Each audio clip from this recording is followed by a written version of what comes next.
Good morning 10th class Hindi medium students, most welcome in this video. देखिए बेटा, Hindi medium के बच्चों को चैप्टर 1 स्टार्ट किया था जिसका नाम है रासायनिक समीकरण एवं रासायनिक अभिक्रिया। समीकरणों को पढ़ने से पहले मैंने आपको प्रतीक और संयोजकता के द्वारा किस प्रकार अणुसूत्र बनाए जाते हैं ये आपको बताया था। ठीक है, तो मैं आशा करता हूं कि आप विभिन्न प्रकार के जो फॉर्मूले हैं उनको किस प्रकार बनाते हैं, उनका निर्माण कैसे करते हैं, ये आपने सीखा होगा। मैंने कहा अणुसूत्रों को रटना मत, रटने से आप 2 याद करोगे, 10 करोगे, 20 करोगे। अणुसूत्र बहुत सारे हैं जिनका तरीका आपको बता दिया किस प्रकार बनाए जाते हैं। पिछले वीडियो को आप रिवाइज करके देख ले जो स्टूडेंट नहीं जानते हो। ठीक है, उसके बाद मैंने बात की आपसे रासायनिक समीकरण किस प्रकार लिखे जाते हैं, इनको संतुलित किस प्रकार लिखा जाता है, रासायनिक समीकरण हमें क्या जानकारी देता है और हिट एंड ट्रायल अभिक्रिया द्वारा, हिट एंड ट्रायल विधि द्वारा किस प्रकार इनको संतुलित किया जाता है। ये सब बात आपको पिछले वीडियो में आपको बताई। इसके अलावा रासायनिक समीकरण के अंदर तीर के निशान से पहले जो होते हैं अभिकारक और तीर के निशान के बाद होते हैं उत्पाद, इनके भौतिक संकेत किस प्रकार होते हैं, इनके भौतिक संकेत यानी वो solid, liquid, gas and aqueous किस कंडीशन में है, इसको रिप्रेजेंट करने के लिए यहां पर भी सिंबल काम लिया जाता है S, L, G and A Q. ठीक है, तो यहां तक हमारी बात हो गई थी। इसके बाद मैंने आपको स्टार्ट किया था रासायनिक अभिक्रिया। रासायनिक अभिक्रिया प्रमुख रूप से 4 प्रकार की होती है, जिसमें आपने सबसे पहले बात की संयोजन अभिक्रिया, संयुक्त अभिक्रिया या योगशील अभिक्रिया, या इसे एडिशन या कॉम्बिनेशन रिएक्शन भी कहते हैं। इसके मैंने विभिन्न उदाहरण आपको समझा दिए। सेकंड आपने बात की वियोजन अभिक्रिया। वियोजन अभिक्रिया के अंदर देखिएगा,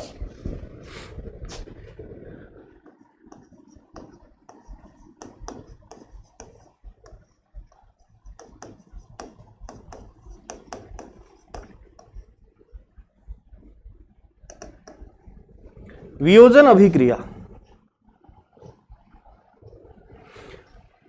वियोजन अभिक्रिया का ही दूसरा नाम है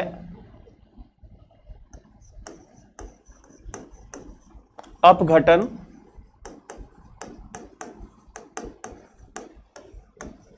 अभिक्रिया। ठीक है, अपघटन, अपघटन का मतलब होता है तोड़ना। इंग्लिश में कहते हैं इसे डिसोसिएशन या डिकम्पोजिशन। ठीक है,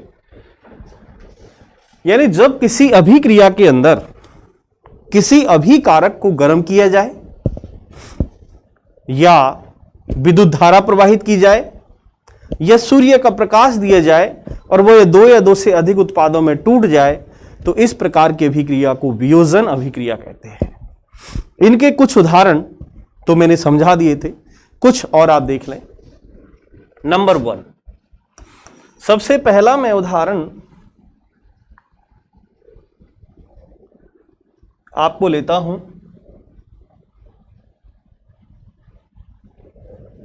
फेरस सल्फेट का वियोजन।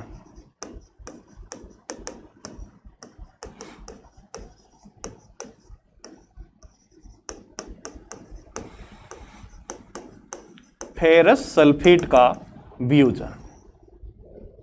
ठीक है, फेरस सल्फेट जिसका फॉर्मूला आप जानते होंगे FeSO4, ये फेरस सल्फेट है FeSO4। मैंने कहा आपसे एक फेरस होता है, एक फेरिक होता है। जब Fe की संयोजकता +2 होती है इसको फेरस कहते हैं, जब +3 होती है तो इसको फेरिक कहते हैं। FeSO4, अब इसका वियोजन कराना है। वियोजन कौन सा होगा, यहां पर तापीय, फेरस सल्फेट का वियोजन होता है ताप, तो यहां आपको ऊष्मा लेनी पड़ेगी। ऊष्मा, ऊष्मा को आप इस चिन्ह से रिप्रेजेंट करते हैं, इंग्लिश में कहते हैं इसको हीट। ठीक है, फेरस सल्फेट को आपने जैसे ही गर्म किया, ये कन्वर्ट हो जाता है फेरिक ऑक्साइड Fe2O3 प्लस यहां पर SO2 व SO3 गैस रिलीज होती है। ठीक है, ये फेरिक ऑक्साइड है, ये है फेरस ऑक्साइड, फेरस सल्फेट। ठीक, ये है फेरिक ऑक्साइड, ये सल्फर डाई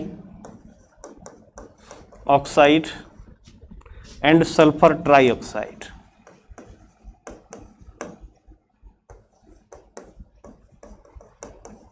ठीक है, तो यहां पर ये फेरस सल्फेट का तापीय वियोजन है, thermal dissociation of ferrous sulphate. ठीक है, तो यहां पर यदि मैं इसको आपको बताऊं इसकी फिजिकल स्टेट क्या होगी, फेरस सल्फेट यहां पर सॉलिड कंडीशन यानी ठोस है, आप इसमें S साइन लगाएंगे। Ferric oxide solid state, sulphur dioxide चिन्ह से ही पता है, साइन ऑफ एरो ऊपर की ओर आपको रिप्रेजेंट कर रहा है कि ये गैस है। सल्फर ट्राईऑक्साइड ये भी गैस है। ठीक है, तो ये है फेरस सल्फेट का तापीय वियोजन। देन सेकंड,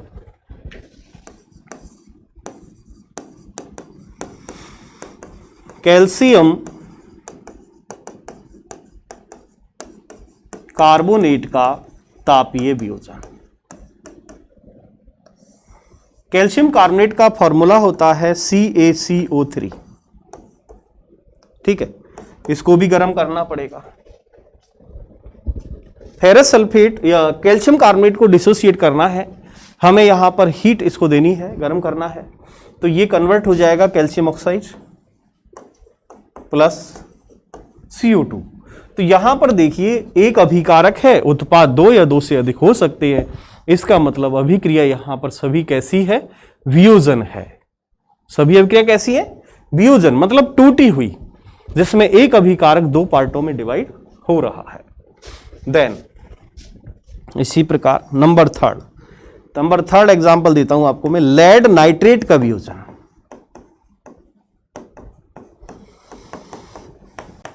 लेड नाइट्रेट का तापीय वियोजन, ताप के द्वारा किस प्रकार लेड नाइट्रेट अपघटित होता है। तो सबसे पहली बात है बेटा, लेड नाइट्रेट का फॉर्मूला क्या है। लेड जिसका लैटिन नाम है प्लम्बम, Pb इसका सिंबल होता है, सिंबल Pb। तो देखो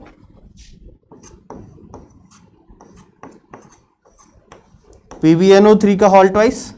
देखिए ये मैं इसलिए बता रहा हूं, आपने प्रीवियस वीडियो में, पिछले वीडियो में सब पढ़ लिए, लेकिन एक बार आपका रिवाइज हो जाएगा, क्योंकि बीच में 4-5 दिन क्लास बंद हो गई थी, तो यहां से मैंने इसको स्टार्ट किया। ठीक है, तो इस लेड नाइट्रेट का आपको ऊष्मीय या तापीय वियोजन करना है। लेड नाइट्रेट जैसे ही आपने इसको गर्म किया, कन्वर्ट होगा PbO यानी lead monoxide plus nitrogen dioxide plus oxygen. ठीक है, देखो यहां पर रिएक्टेंट ओनली 1, PbNO3 का होल ट्वाइस यानी लेड नाइट्रेट है, और लेड नाइट्रेट ये कन्वर्ट हो गया PbO plus NO2 plus O2 में। ठीक है, देन नेक्स्ट इसको मैं बैलेंस और कर देता हूं। देखिएगा, बैलेंस करने के लिए आपको 2 यहां लगाना होगा, 2 यहां, 4 यहां, क्योंकि देखिए आप नाइट्रोजन जो ब्रैकेट में है, नाइट्रोजन का यहां से 2 मल्टीप्लाई 2 यहां से कितना हो गया 4, तो आपको 4 यहां लगाना पड़ेगा, बाकी सब बैलेंस है। यदि आप इसकी कंडीशन लिखना चाहें तो ये सॉलिड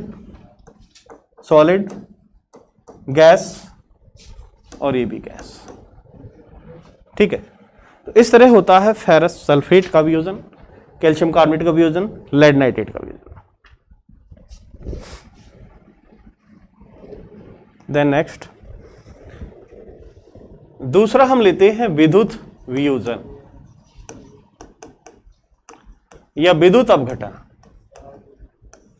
विद्युत वियोजन या विद्युत अपघटन यानी विद्युत के द्वारा तोड़ना। तो ये रिएक्शन में शायद प्रयोग करके आपको बताया था कि एक आपको बीकर लेना है, बीकर में आपको कैथोड एनोड लगाने हैं, और बीकर में कैथोड एनोड लगा करके हमें उसमें जल भरना है, और जल भर करके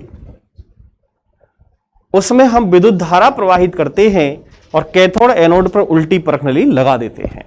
जैसे ही आप विद्युत परिपथ को कनेक्ट करते हैं, जैसे ही विद्युत धारा प्रवाहित होती है, विद्युत धारा प्रवाहित होने पर जल का विद्युत अपघटन हो जाता है। जब जल का अपघटन होगा तो वो हाइड्रोजन ऑक्सीजन में कन्वर्ट हो जाता है। हाइड्रोजन गैस कैथोड सिरे पर, ऑक्सीजन गैस एनोड सिरे पर एकत्रित हो जाती है। इस प्रकार विद्युत अपघटन की जो क्रिया है वो होती है, वो भी किसका? सबसे पहले इसमें लेते हैं जल का विद्युत अपघटन।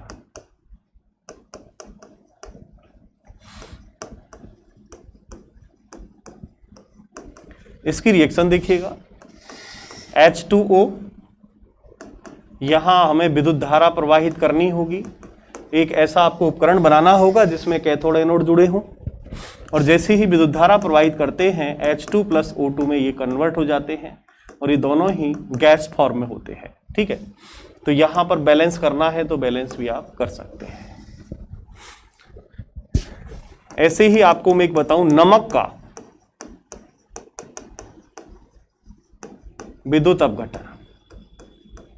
नमक NaCl आयनिक यौगिक है, NaCl ये कन्वर्ट हो जाएगा Na + Cl2 में। ठीक है, कंडीशन वही होगी कैथोड और एनोड वाली। यानी जैसे सोडियम धातु है, सोडियम कैथोड पर चला जाएगा, क्लोरीन गैस एनोड पर एकत्रित हो जाती है। देन नंबर 3,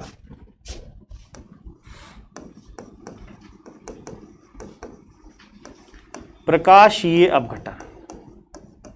यहां पर जो अभिकारक है वो सूर्य के प्रकाश की उपस्थिति में अपघटित होता है। हम कहेंगे वह अभिक्रिया जिसमें कोई अभिकारक सूर्य के प्रकाश की उपस्थिति में 2 या 2 से अधिक उत्पादों में बदल जाता है। ठीक है, यहां पर सबसे सिंपल एग्जांपल लेंगे हम AgBr। यह है सिल्वर ब्रोमाइड।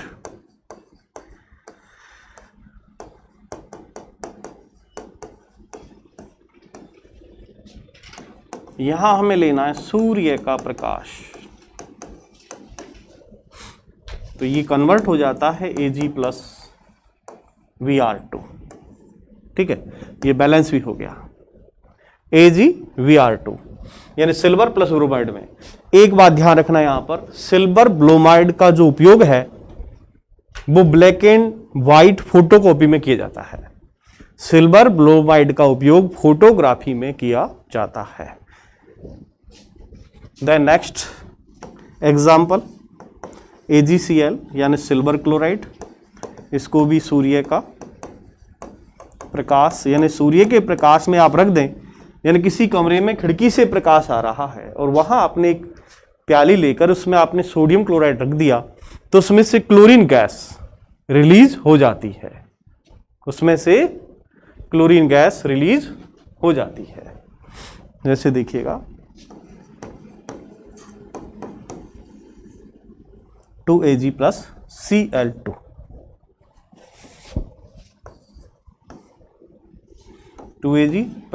Cl2।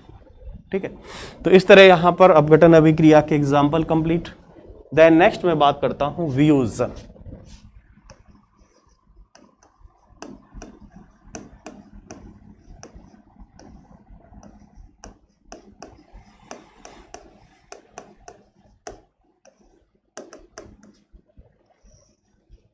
सॉरी, वियोजन नहीं, विस्थापन।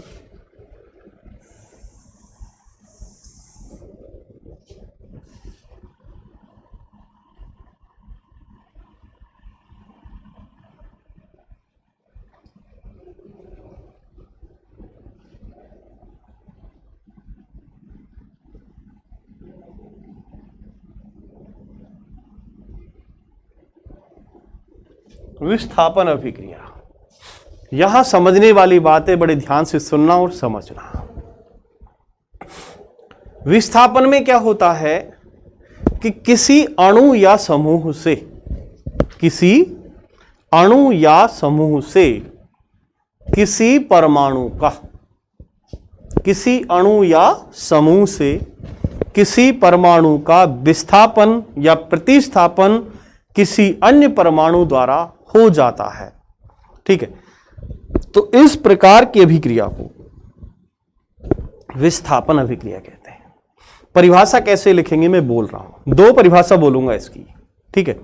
सबसे पहली परिभाषा में बोल रहा हूं नंबर 1,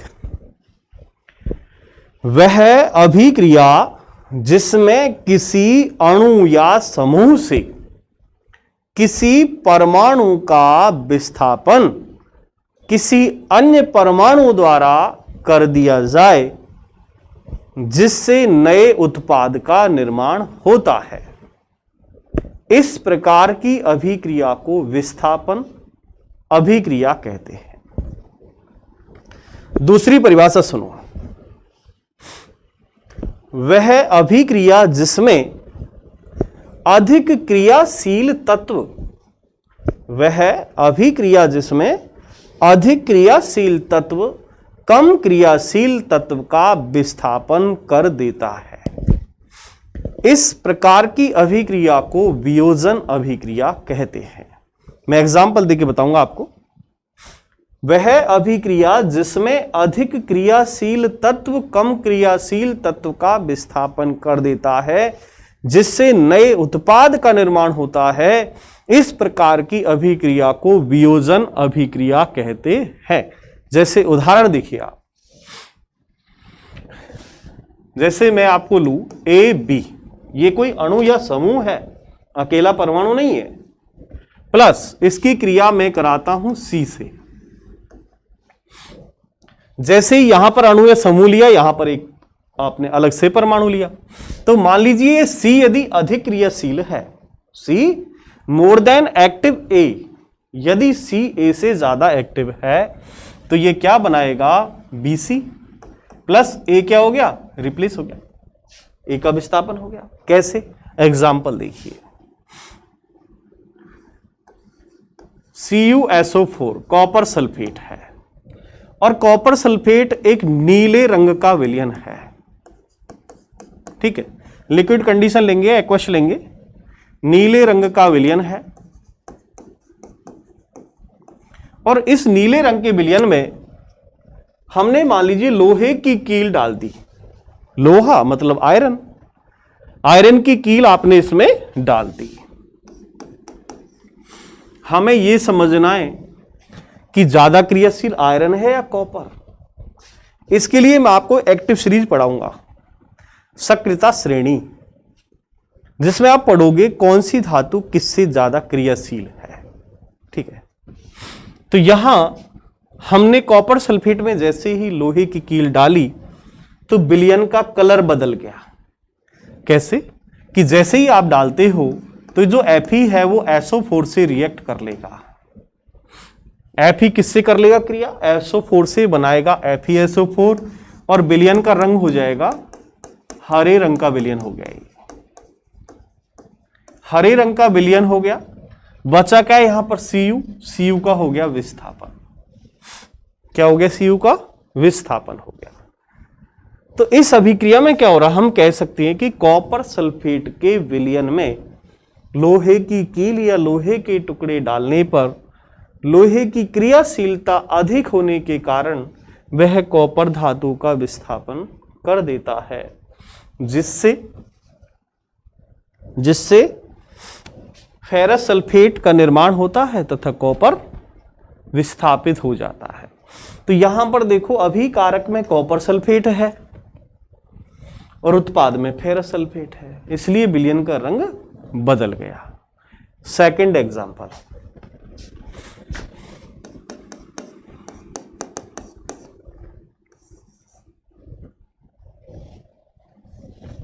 विलयन आप लीजिए कॉपर सल्फेट CuSO4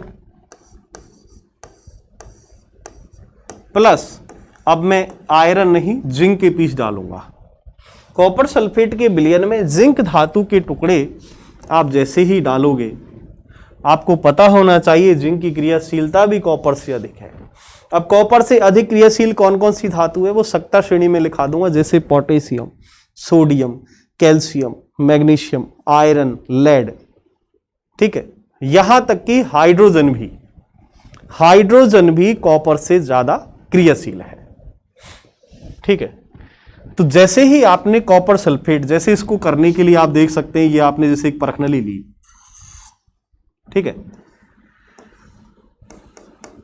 और इस परखनली में इसको स्टैंड की सहायता से पकड़ लीजिएगा, आपने यहां इसमें डाल दिया कॉपर सल्फेट CuSO4, और CuSO4 डालने के बाद यहां एक थ्रेशोल्ड कीप लगा लें, और यहां से आपने जिंक पीस डाल दिए, जिंक के टुकड़े, ठीक है। जैसे ही आप जिंक यहां से डालोगे तो इस ZnSO4 से क्रिया करेगा, इसके अंदर अभी विलयन कैसा था, कॉपर सल्फेट नीला। जैसे ही आप जिंक डालोगे और जिंक डालते ही इसमें बन जाएगा ZnSO4, और ZnSO4 कैसा, श्वेत रंग का होता है। तो विलयन का कलर बदल गया, मीन्स उत्पाद बदल गए, ठीक है। तो CuSO4 प्लस Zn, जैसे ही आपने इसकी क्रिया कराई, ZnSO4 प्लस कॉपर का विस्थापन हो गया। यह भी विस्थापन अभिक्रिया है। एक और एग्जांपल, नाम नहीं जानते हो लिख लेना, एक कॉपर सल्फेट है, जिंक है, जिंक सल्फेट, एक कॉपर। देन थर्ड एग्जांपल मैं लेता हूं आपके लिए लेड धातु, Pb, सीसा धातु, लैटिन भाषा में इसको प्लम्बम कहते हैं। इस लेड की क्रिया में करा रहा हूं कॉपर क्लोराइड से, copper chloride, Pb plus CuCl2,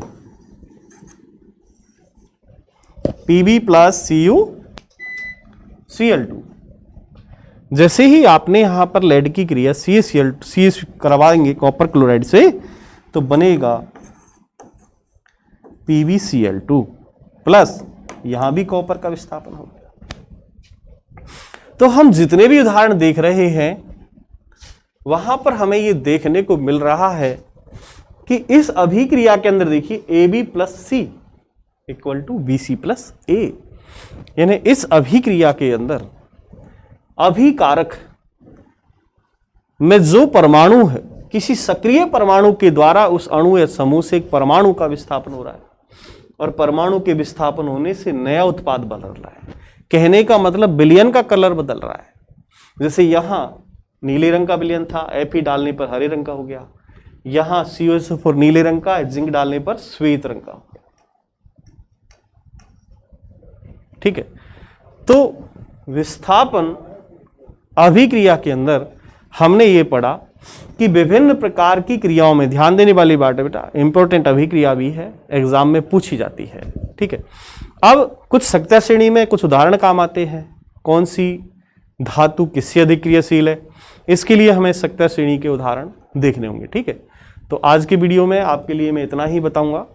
next video के लिए आप इंतजार करें, जब तक आप इस वीडियो को देख के और तरीके से, क्योंकि इससे पहले आपने संयोजन पढ़ ली, उसके बाद वियोजन और वियोजन के तीनों प्रकार पढ़ लिए, उसके बाद विस्थापन अभिक्रिया, जिसके 3 एग्जाम्पल आपको क्लियर समझा दिए। और भी एग्जाम्पल आप ले सकते हैं, और एग्जाम्पल ये आपसे सही नहीं हो तो आप कमेंट्स करना, मैं उसको रिसॉल्व करके आपको बताऊंगा, ठीक है। आज की वीडियो में इतना है। Thank you very much.